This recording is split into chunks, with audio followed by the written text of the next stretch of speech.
భారతదేశ పత్రికలు కేవలం మన భారతదేశానికి స్వాతంత్రాన్ని సముపార్జించి పెట్టడం ఒకే ఒక మెయిన్ ఉద్దేశంతో పత్రికలు ప్రారంభించారు ఆ రోజుల్లో మహనీయులు. వేరే ఏ ఉద్దేశం లేదు, వ్యాపారాలు కాదు, ఇప్పుడున్నట్లు పరిస్థితులు కాదు, రాజకీయ ప్రయోజనాల కోసం కాదు.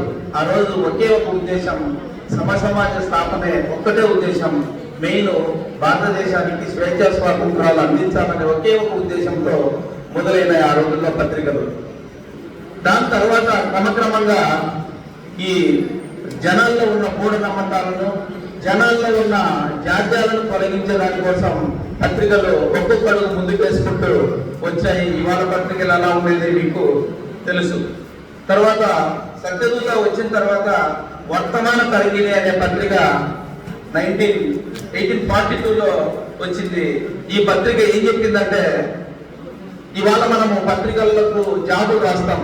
ప్రతి పత్రికలో జనవాక్యం అని, మీ మాట అని, ఇలా రకరకాల పేరుతో, ఈనాడు లేఖలని, ఇట్లా శీర్షికలతో, ఇన్బాక్స్ అని ఇంగ్లీష్ పత్రికల్లో, ఇలా పత్రికలకు పాఠకుల అభిప్రాయాలను అందులో చేరుస్తాయి. కానీ 1842లోనే, అంటే 1842లోనే ప్రజల అభిప్రాయాలు లేఖల రూపంలో పంపితే ముద్రించడం అనేది, తెలుగు పత్రికల్లోనే ప్రారంభించడం అనేది ఒక గొప్పగా చెప్పుకోవచ్చు.